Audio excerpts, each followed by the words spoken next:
सर्वेभ्य नमो नमः। मम नाम नवकुमार पंडा। अहम ओडिशा राज्य मुक्त विश्वविद्यालय संस्कृत विभागे सहायक आचार्य रूपेण कार्यं करोमि। साम्प्रतं भारतीय दर्शनशास्त्रस्य संक्षिप्त परिचय सर्वेषां सम्मुखे उपस्थापयामि। दर्शनं दृश् धातु करणे ल्युट् प्रत्ययेन निष्पद्यते।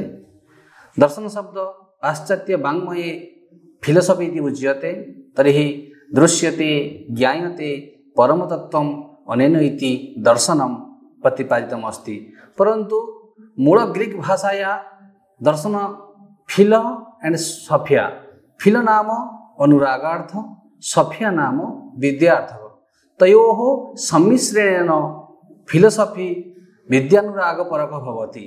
परन्तु भारतीय दर्शनशास्त्रे आध्यात्मिक आदिभौतिक आदिदैविक दुःखानां सम्मूल विध्वंसक सत्यम अनुसंधानपरक भवति। परन्तु भारतीय दर्शनशास्त्रे मुख्यतः आस्तिक नास्तिक रूपेण द्विविधम्। तर्हि आस्तिक दर्शनं षड्विधम्। ते यथा सांख्य योग न्याय वैशेषिक मीमांसा वेदान्तपरक। अपि च यदा अहम् आलोचयामि तत्र नास्तिक दर्शनमपि षड्विधम्। ते यथा चार्वाक जैन बौद्ध।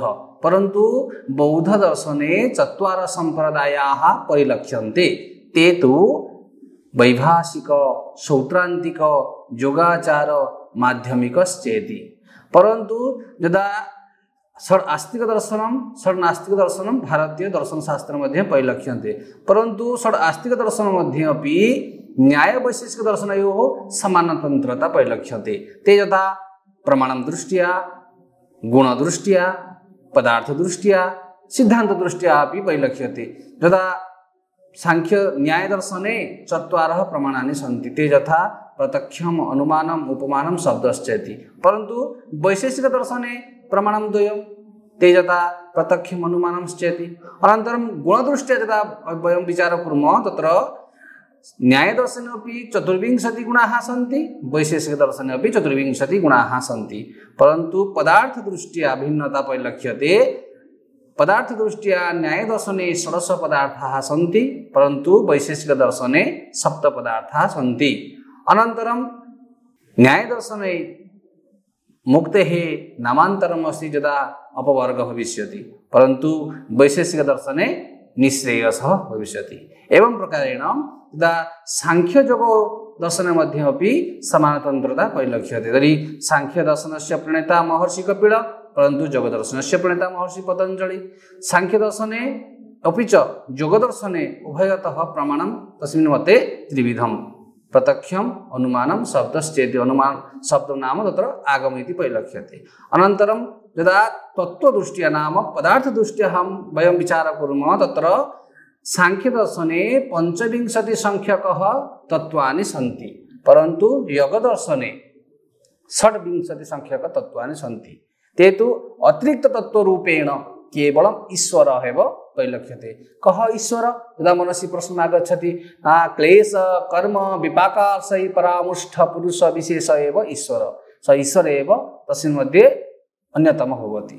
अनन्तरं यदा सांख्यदर्शने मोक्षस्य नामान्तरं कैवल्य भवति, परन्तु योगदर्शने मोक्ष नाम समाधि। समाधि नाम सम्यक् धीयते एकाग्रीक्रियते विक्षेपा न परिहृत्य स एव समाधि। तर्हि समाधि पुनः द्विविधं, सम्प्रज्ञात समाधि असम्प्रज्ञात समाधि भवति। परन्तु यदा जगदर्शनस्य प्रथमसूत्रं भवति अथ जगानुशासनं, तस्मिन् मध्ये यदा अथ शब्दः आगच्छति सर्वेषां मनसि शङ्का उत्थापयति। यदा दर्शनारम्भ परिसमाप्तिनिमित्तं सर्वे दार्शनिका मङ्गलाचरणं क्रियते, परन्तु जगदर्शने एव केवल अथ शब्दमाध्यमेन मङ्गलाचरणं क्रियते। तर्हि अथ शब्दस्य कथं प्रयोगः कृतः तत्र? तर्हि आचार्येण उच्यते ओङ्कारचतशब्दस्य द्वावेतौ ब्रह्मणं पुरा कंठं भित्वा विनिर्जातौ तस्मात् माङ्गलिको बुभौ। अर्थात् अथ शब्द कथनेन एव मङ्गलाचरणं भवति, मङ्गलविधायक भविष्यति। अनन्तरं यदा मीमांसा वेदांत दर्शन मध्ये समानतन्त्रता परिलक्ष्यते, तर्हि मीमांसा दर्शनस्य प्रणेता भवति महर्षि जैमिनी, परन्तु वेदांत दर्शनस्य प्रणेता भवति महर्षि वेदव्यास अथवा बादरायण। एवं प्रकारेण मीमांसा दर्शने त्रय संप्रदायाः परिलक्ष्यन्ते। त्रय संप्रदायाः परिलक्ष्यन्ते।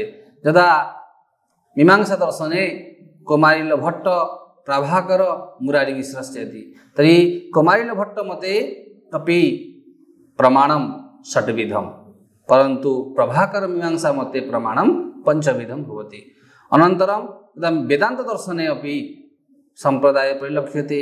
तत्र दशसंख्यक संप्रदायाः सन्ति यदा अद्वैतवाद द्वैतवाद द्वैताद्वैत विशिष्टाद्वैत शुद्धाद्वैत वीर विशिष्टाद्वैत शिव विशिष्टाद्वैत अभेदाभेद भेदाभेद अचिन्त्य भेदाभेद एवं प्रकारेण दशसंख्यक संप्रदाय अपि वेदान्त दर्शने परिलक्ष्यन्ते। पुनश्च वेदान्त दर्शने मते प्रमाणं षड्विधं षट्संख्यक प्रमाणानि वेदान्ताः अपि स्वीकुर्वन्ति। पुनः यदा नास्तिक दर्शन विषये वयम् आलोचयामि तत्र चार्वाक जैन बौद्ध परन्तु बौद्ध दर्शने चत्वार संप्रदाय परिलक्ष्यते। चार्वाक दर्शनस्य प्रणेता भवति सुरगुरु बृहस्पति एवं च चार्वाक दर्शनस्य नामान्तरमपि अस्ति के च मते तत्र लोकायत पाषाण्ड बाहस्पत्यपि वदन्ति। अनन्तरं जैन दर्शनस्य अपि नामान्तरम् अस्ति अरहत दर्शनम्। अनन्तरं जैन दर्शनस्य प्रमुख सिद्धांत रूपेण सप्तभंगिनयः परिलक्ष्यते।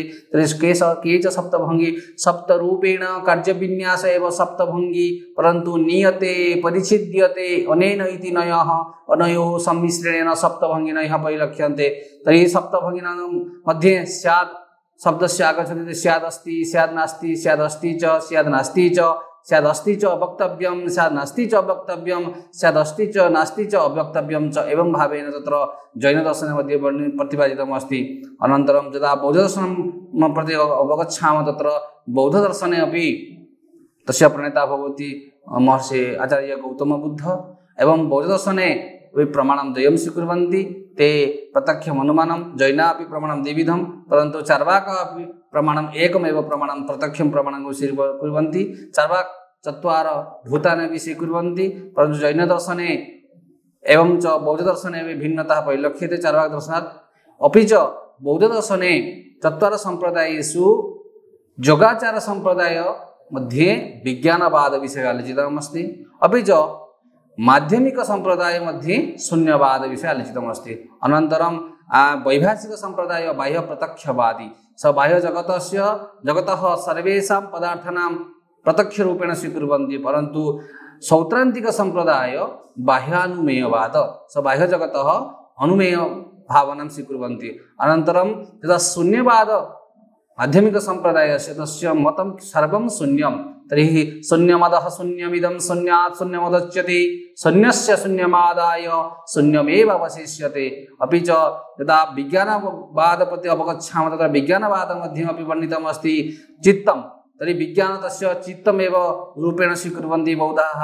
तर्हि चित्तं वर्तते चित्तं चित्तमेव विमुच्यते चित्तं जायते नान्यत् चित्तमेव निरोध्यते। अर्थात चित्त माध्यमेन विज्ञानवादी जगतः सर्वेषां पदार्थानां सर्वेषां तत्त्वानां स्वीकुर्वन्ति अपि विज्ञानवादिनाम् अभिमतम्। एवं भावेन यदा सांख्य योग न्याय वैशेषिक मीमांसा वेदांत दर्शन षड् आस्तिक दर्शनम् एवं च चार्वाक जैन बौद्ध अपि सर्वे मिलित्वा तत्र जो चत्वार सम्प्रदाय मिलित्वा अपि षड् नास्तिक दर्शनम्। एवं भावेन भारतीय दर्शनशास्त्र मध्ये षड् आस्तिक नास्तिक दर्शन रूपेण द्वादशविधं दर्शनम् अपि प्रतिपादितम् अस्ति।